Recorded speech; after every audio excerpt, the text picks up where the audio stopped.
민주당이 지금 조금 흔들리는 분위기다라는 이제 언론 보도가 나오는데요. 이낙연 전 대표 때문에 그렇습니다. 다당제 얘기하고 있고요. 그다음에 제3세력 필요하다라는 데 공감한다 주장을 하고 있고 이재명 대표에 대한 비판도 세게 하고 있습니다. 이준석 신당 합류할 가능성이 있어요? 이낙연 총리님과 저 같은 경우에는 네. 제가 뭐 영입한다라는 표현을 쓸 수 있는 분은 아니고요. 한다면은 뭐 어떤 관계일지 잘 모르겠습니다만은 저는 문재인 정부의 총리 이낙연과는 할 생각이 없습니다. 문재인 정부 이낙연 총리와는 할 생각이 없다. 하지만은 이낙연 대표가 만약에 본인의 독립적인 정치인으로서의 어떤 가치를 내세우고 지금까지 이낙연 대표가 하셨던 주장 중에 보면은 문재인 정부의 총리로서 문재인 정부의 주장을 계승해서 하신 말씀도 있을 거예요. 예를 들어 에너지 정책이라든지 아니면 뭐 안보에 대한 관점이라든지 이런 것들. 근데 그게 아니라 그건 내가 그때 정부의 어쨌든 행정부의 수반으로서 했던 얘기고 지금은 나는 정치적으로는 이렇게 가는 방향이 옳다 생각한다. 좀 다를 수 있거든요. 뭐 이런 게 제가 봤을 때는 개혁적이고 하다 그러면은 저는 그러면 당연히 의견을 교류할 수 있겠죠. 근데 지금까지는 제가 봤을 땐 워낙 우리가 뭐 대정부 질문 이런 데서 총리의 자격으로 나와서 하시던 말씀 이런 것만 기억나기 때문에 이낙연 총리님이 하신 말씀이 전부 다 본인 생각인지는 제가 잘 모르겠습니다. 근데 뭐 최근에 라디오 인터뷰 같은 거 쭉 주목해서 들으셨을 것 같은데 그리고 뭐 당에 대한 개혁이나 이런 거에 대한 스탠스는 당연히 비주류 위치에 서 계시니까 저는 옳은 말씀하고 계시다 생각하고요.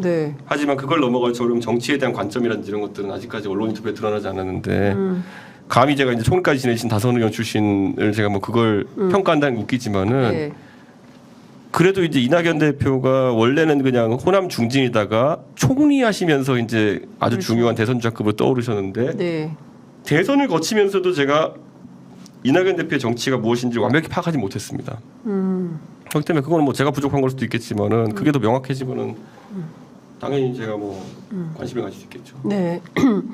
지금 단계에서 만나보거나 뭐 그럴 상황은 아니다라고 보시는 건가요? 예의가 아니죠. 지금 제가 만나자고 하면. 지금 만나자고 하는 것은 예의가 아니다. 이낙연 것은 12월 말쯤 가까워갔을 때 사람들이 이제 판단하지 않을까. 그때 왜 5손가락은 넘는다고 했잖아요. 현역 의원들이. 뭐 그러면 5손가락 넘어서 지금 몇 명까지 지금 확산이 되고 있는 겁니까? 이렇게 말씀드릴게요. 어차피 12월 중순 말쯤 되면은 그런 의원들과 최종 대화를 할 거거든요. 12월 말이 너무 안 가요. 아직 5일밖에 안 됐어요. 너무 궁금해. 그때는 최종 대화를 하는 거고. 저는 의원들이 이제 사실 다들 머릿속이 복잡하거든요. 지금 뭐 46명의 당무감사 무슨 뭐 명단 이런 것 얘기 나오고 하는데 이준석 신당으로 유출될까봐 발표하지 못한다라는 말이 뭐겠어요. 실제로 의원들 많이 불안하고 있다라는 거고. 저는 그래서 그건 당연히 의원들 입장에서 생각해야 되는 부분도 있다 생각합니다. 어떤 배려 차원에서 그렇다는 건가요? 아니면 제가 이상민 의원님한테 그렇게 제가 그 너무 일찍 공개하시면 안 된다고 했는데 본인이 공개하셨잖아요. 이상민 의원 민주당에 계시긴 하지만. 그래서 이상민 의원 양쪽에 시달리신 거 아닙니까? 그러니까요. 이상민 의원은 어떻게 되는 거예요? 저 안 그래도 그때 발표하신 다음날 연락드렸습니다. 전화로. 전화했더니 뭘 하세요? 이준석 신당으로 온대요? 그런 얘기를 할 건 없고 하여튼 난 그날 하신 말씀 잘 들었습니다 이렇게 하면서 뭐 이제는 더 편하게 말씀드릴 수 있겠네요. 제가 그 전까지는 민주당에 계실 때는 제가 만나도 밝히지 않고 전화해도 제가 밝히지 않았잖아요. 오늘 밝히잖아요. 무소속으로 계신 분은 제가 그런 어떤 다른 공격을 받을 일이 없으시니까 편하게 제가 교류할 수 있습니다. 저한테 그 얘기 하시더라고요. 본인 판단에 지금 국민의힘이나 민주당이나 비슷해서 두 당이 합당하고 상식적인 사람들끼리 새로운 당을 좀 했으면 좋겠다. 뭐 농담 반 진담 반. 그렇게 하시면 국회의장 못 하실 텐데. 아니 근데 뭐 자기가 꼭 국회의장을 하려고 하는 것은 아니다라고 얘기는 뭐 속마음은 뭐 당연히 국회의장이 있겠지만 겉으로는 또 그렇게 얘기를 해서 뭐 그분의 생각이 뭔지는 또. 이상민 의원님 같은 경우에는 이번에 굉장히 용기 있는 행보를 하셨다 저는 생각합니다.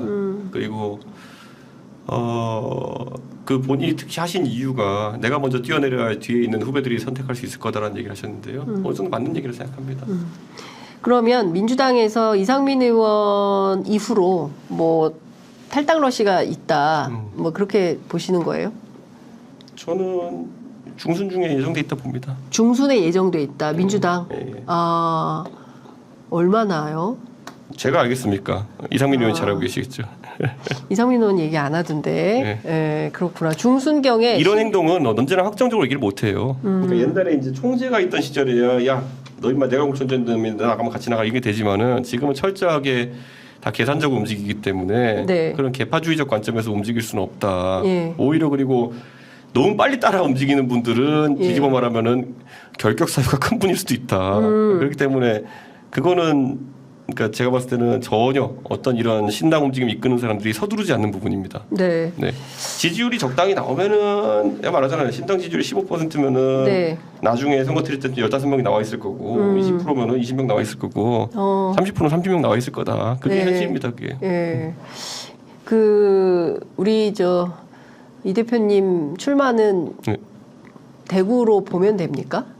저는 그것도 이제 열어놔야 신당이 됩니까? 어느 정도 범위로 누구와 함께 하는지에 따라 다른 거죠. 네. 지금은 다 열려 있는 거고 어디로 갈지는 알 수 없는 예. 거고. 예. 알겠습니다. 내일은 그래서 노원구에 있는 광운대에서 강연을 합니다. 몇 시에요? 4시에 4시. 4시. 어디서? 광운대 어디서 해요? 광운대 뭐 세립관인가 어디 하는데 그렇게 하는 이유는 이제 원래 오래전에 이제 잡기로 한 건데 네. 저는 항상 노원 뛰는 것에 제 항상 하고 싶은 일이에요. 노원에서. 네, 그런데 이 나쁜 XXX들이 노원병 랜드를 망가뜨린 거죠 이제. 네. 그러니까 그 사람들하고 싸워서 이겨야 우리 어서 당원들 노원랜드를 찾아야 되는. 우리 당원들 맨날 저한테 요즘 전화해서 막 울고 그래요. 네. 노원에 계신 당원들이요. 네, 막 그래서 막 아이고 이번에는 우리 한 3배 4배 열심히 뛰어봅시다. 지금 아무리 망가뜨려서 열심히 하면 되잖아요. 막 이런 건데. 노원에서 같이 해보자고. 당연하죠. 저도 예. 그래서 그거 항상 마음에 걸리고 항상 저도 마음속에서 절대 비우가지 않아요 그거. 예. 저도 어지간하면은 저도 노원 뛰고 싶죠 당연히 사람 인지상정인데. 네.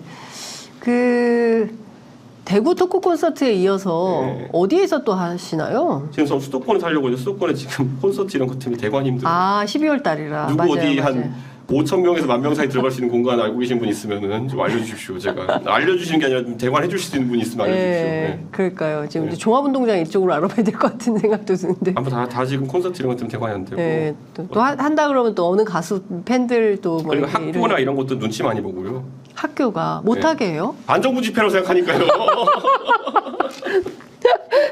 이런 반정부 집회가 어딨어 지금.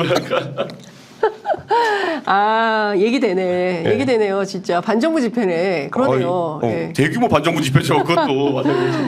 아이고야, 진짜 좀 웃기는 상황이 돼버렸습니다. 네. 여당 인사가는 반정부 집회 뭐 이런 거죠. 송영길 대표 얘기 좀 여쭤볼게요. 반윤연대에 대해서 그런 반윤연대는 안 하겠다고 주장하셨어요. 뭐 그러고 났더니 송영길 대표도 나도 뭐 그건 아니었고 사안별 개혁연대 얘기한 거였고 이준석과 꼭 뭘 같이 하겠다 이런 건 아니다. 그러니까 송 대표님이 이렇게 반윤연대라는 기치를 내걸면은 당인들이 하는 게 다 이제 차별성이 없어지고 반윤이랑 깃발 하나로 묶이는 거거든요. 네. 그러니까 저한테 만약에 반윤을 할 거냐라고 물어보면요. 반윤이 만약에 대통령이 하는 일에 대해 지적하고 거기에 반대하는 거라면은 지금 누가 반윤 잘하나 돼서 제가 1등하고 있어요. 제가 봤을 때는 거의. 예. 제일 반윤이에요. 그러니까 누가 반윤 잘하나 되어서 제가 1등하고 있기 때문에 지금 이 정도 지지율이 나오는 거예요. 신당이. 그러니까 제가 그걸 안 할 거냐 물으면 아니겠지만 그게 신당의 가치는 아니라는 거죠. 예. 그러니까 지금 앞으로 가면 갈수록 야당 쪽에서는 네. 누가 반윤 잘하나 대회에 이제 등수를 높이려고 노력할 텐데 근데 저는 그 경쟁은 솔직히 별로 의미가 없어요. 제가 그냥 문재인 정부든 윤석열 정부든 제가 잘못한 것들을 지적하는 역할은 제가 꾸준히 하겠지만은 네. 신당을 그것 때문에 한다는 건 말이 안 돼요. 네. 저는 지적은 잘할 자신 있고 민주당보다도 잘할 자신 있지만은 지적은. 네. 그거를 하기 위해서 당을 차린 건 아니다. 네. 신당의 가치는 뭐예요? 네? 신당의 가치. 제가 얘기했잖아요. 이제 다원주의와 자유주의를 얘기하는데요. 네. 적어도 제가 옛날에 당 대표 되고 나서도 이제 취임 연설할 때 설명할 때 저는 비빔밥이 되는 당을 원한다. 각각의 고명이 각각의 색깔과 촉감을 가지고 존재할 수 있을 때 우리 당은 먹기 좋은 비빔밥의 모습이 될 것이다. 네. 그게 아니라 이걸 다 갈아버리면 죽이지 어떻게 이게 비빔 죽이지 이게 어떻게 비빔밥이냐 이런 네. 얘기 했던 적이 있었는데 신당도 마찬가지입니다. 저는 각자의 색깔을 좀 유지하면서 대신 상식선에서 움직였으면 좋겠어요. 상식선에서. 네, 지금 윤핵관이나 이런 사람들은 전부 다 갈아버리려고 이상한 소리 하고 지금 다 줄 세고 연판장 쓰고 이러면서 당 망가뜨린 거거든요. 네. 저는 저와 정책적으로 이견이 있다. 저랑 유승민 대표도 정책적 이견 되게 많아요. 네. 언뜻 보면 비슷해 보이죠. 그런데 저랑 유승민 의원이랑 안보나 이런 데 가면은 꽤 차이 나는 거 많아요. 안보는 제가 보기에도 차이가 많이 나 보입니다. 유승민 의원이 전쟁광이라고 놀리는 분도 있는데요. 가끔 보면 저도 아이고 저렇게 세가지고 되나 이런 생각 들 때가 있어요. 그런데 또 경제나 이런 사회 정책으로 뭐 유승민 의원이랑 많이 닿는 부분도 있어요. 많이 비슷할 것 같아요. 예. 그런 것들이 이제 저는 뭐라 될까요? 제가 유승민 의원을 인정하는 만큼 또 유승민 의원이나 저와의 뭐 개인적인 관계가 안 되시는 분들도 생각이 다르다고 해서 배척하진 않을 생각입니다. 근데 제가 항상 배척하는 거는 음모론자 안 된다. 예. 천안함이 북한 소행이 아니라고 한다든지 아니면은 뭐 부정선거를 주장한다든지 아니면 뭐 유시민 씨가 달 착륙을 의심한다든지 뭐 이런 분들은 좀 곤란합니다. 예. 유시민 씨는 왜 그런지 모르겠어요. 달 착륙을 의심하세요. 아 그랬어요? 유시민 씨는 반미를 너무 세게 하셔서 그런지 모르겠는데 달 착륙을 왜 의심을 해요? 저도 깜짝 놀랐다니까 달 착륙을 의심하세요. 저는 그거 좀 확인 좀 해보겠습니다. 예. 실제로 유시민 작가가 그런 얘기를 했는지 확인을 좀 해보고 하겠습니다. 어쨌든 지금 뭐 순조롭게 그 이준석 신당 준비가 좀 되고 있는 것 같고요. 네. 뭐 특별하게 더 하실 말씀 있으시면 한 말씀 듣고 마무리하겠습니다. 아이고 뭐 무엇보다도 저는 네. 열심히 하겠습니다. 그래가지고 뭐 지금 자꾸 저한테 뭐 창당하느냐 안 하느냐 이렇게 얘기하는 분도 있는데요. 네. 27일까지는 창당할 수 있는 준비는 다 해놓을 거고요. 네. 그리고 무엇보다도 그러니까 저한테 지금 너 창당 안 할 거지 이렇게 막 의심하고 물어보시는 분들은 대부분 그 창당을 통해 가지고 보수표 갈라먹기를 기대하는 그런 어떤 민주당 성향의 지지자분들이 많은 걸 저도 알고 있어요. 근데 여러분들 만족시키기 위해서 창당하는 거 아니에요. 그러니까 여러분들이 아무리 그런 댓글 달고 그런 유도를 한다 해도 제가 거기 흔들리거나 하지 않아요. 그러니까 그런 허팀 쓰실 필요는 없고요. 예. 이거 마지막으로 저 여쭤볼게요. 조선일보가 네. 저 조갑재 평론가가 네. 이준석 대표를 향해서 굉장히 그 좋게 평가하는 인터뷰를 했어요. 네, 네. 젊은 시절의 YS를 본 것 같다 이런 평가를 했거든요. 그 조갑재 평론가의 그런 평가는 좀 어떻게 받아들이세요? 전 조갑재 선생님이 하신 말씀을 보고 저는 굉장히 놀랐고요. 그리고 무엇보다도 평소에 교류가 좀 있으셨습니까? 뭐 방송에서 저도 언급 많이 하시고 그래서 저한테 책도 선물하시고 해가지고 제가 감사하게 생각하고 있고 네. 조갑재 선생님 이 한 말씀에 대해 가지고 적어도 그분에 대해서는 당신 보수 아니야 프락치아라는 말 아무도 못 하거든요. 네. 그렇기 때문에 메신저 공격 우선 없어요. 예. 그렇기 때문에 상당히 의미 있는 글이었다 이런 생각을 하고요. 저는 조갑재 선생님이 그런 글을 썼다는 것 그리고 조선일보가 그런 공간을 지면을 내줬다는 것. 네. 두 가지 의미 다 이제 보수 세력에서도 그 동안의 어떤 움직임으로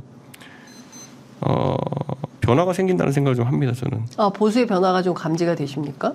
그러니까 그 보수의 변화라는 게 보수 정치 세력의 변화가 아니라 네. 보수 진영 전체 위기감에 따른 변화의 움직임이 느껴지거든요. 네. 저는 그건 대해서는 긍정적으로 평가하고요. 예. 하지만 그래도 아직 멀었습니다. 예, 이게 보수는 더 많이 바뀌어야 되고요. 네. 예, 어쩌면은 이번 총선을 통해서 충분한 변화가 안 일어날 수도 있고요. 쫄딱 망할 수 있어요, 다 같이요. 다 같이. 예. 네. 윤석열 대통령이랑 저랑 다른 배를 타고 서로 각자 폭풍에 휩싸일 수가 있어요. 네. 그건 뭐 어쩌겠어요. 그런데 같이 있는다 한들 제 생각에 폭풍우에 그렇게 잘 대처하지 못할 것이고 오히려 같이 있어가지고 더 곤란한 상황이 생길 수도 있고 그래서 제가 신당을 하려고 하는 거죠. 네. 하여튼 뭐 이준석 대표는 예. 뭐 얘기를 듣다 보면 참 재밌어요. 뭐 앞으로 어떻게 될지 저희가 지금도 제가 채팅창 안 보고 있어 보는데 네 채팅창에는 뭐 비판이 많겠죠. 맨날 뭐 맨날 그런 거잖아요. 뭐 창당하긴 하는 거냐, 너 이러다가 뭐 또 이제 하려는 작전 아니냐. 그런 어디 뭐 유튜브 방송에서 진보계열 평론가들이 그런 소설 쓰는 거 너무 보지 마세요. 세상이 네. 그렇게 안 움직여요. 네. 이순애님이 네. 대표님 비염 꼭 병원에 좀 다녀오세요 이런 댓글. 네. 네. 저도 노력합니다. 예. 네, 대체로 뭐 이러저런 의견들이 많이 있어서요. 이준석 끝까지 지지합니다. 화이팅 뭐 이런 댓글이 있으니까 꼭 그렇게 예. 나쁜 댓글만 있는 것은 아니다. 아이. 예, 라는 말씀을 좀 드리면서 예. 오늘 말씀 여기까지 듣고 다음 주에 뵙겠습니다. 고맙습니다. 네, 감사합니다.